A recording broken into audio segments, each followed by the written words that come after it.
Un mot aussi sur la lutte contre les fraudes, parce que ça aussi, c'est dans votre portefeuille. Vous êtes aussi le ministre des Douanes et vous allez lancer aujourd'hui un grand plan de lutte contre les fraudes au tabac. Ça va marcher comment?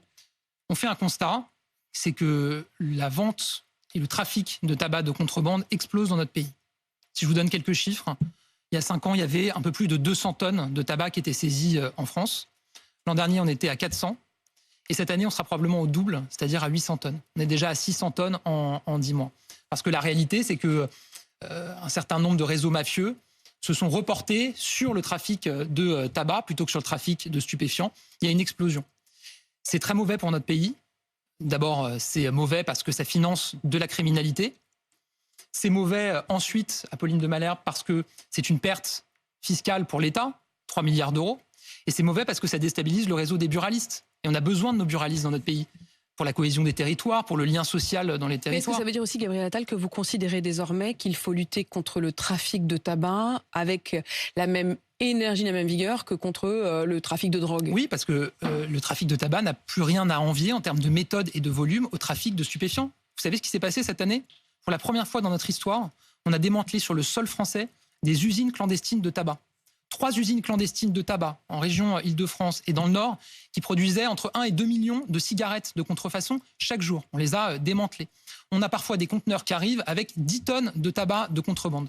Et il y aura des sanctions qui seront similaires pour le trafic de tabac que pour le trafic de drogue. Plusieurs mesures. D'abord, on investit massivement dans les moyens de contrôle. On va tripler le nombre de scanners mobiles pour scanner les conteneurs qui arrivent dans nos ports, dans nos aéroports. On met en place des scanners dans les centres de tri postaux parce qu'on a aujourd'hui du trafic qui se fait en petite quantité dans des colis, mais en grand nombre. Donc on va pouvoir scanner tous les colis pour identifier ceux qui contiennent du tabac. Donc renforcement des moyens techniques. Ensuite, effectivement, renforcement des sanctions. Il faut alourdir les sanctions pour ceux qui sont à la tête de réseaux qui organisent de l'importation et de la contrebande de tabac. Par exemple, aujourd'hui, pour ces faits-là, vous avez une peine de prison qui est d'1 an de prison. On va la passer à 3 ans de prison et à 10 ans en cas de bande organisée. On veut aussi lutter contre un phénomène qui empoisonne la vie de beaucoup de quartiers dans notre pays, c'est la vente à la sauvette. Vous avez des Français... On a des quartiers, le quartier de la Duchère à Lyon, qui sont carrément gangrénés par ce trafic. Absolument, et vous avez des Français qui sortent du métro dans certains endroits à Paris ou ailleurs et qui sont complètement harcelés par des vendeurs à la sauvette. Ça a un impact aussi sur les commerçants de ces quartiers. Donc on veut travailler davantage avec la gendarmerie et la police. On l'a testé à Lyon, ça marche très bien.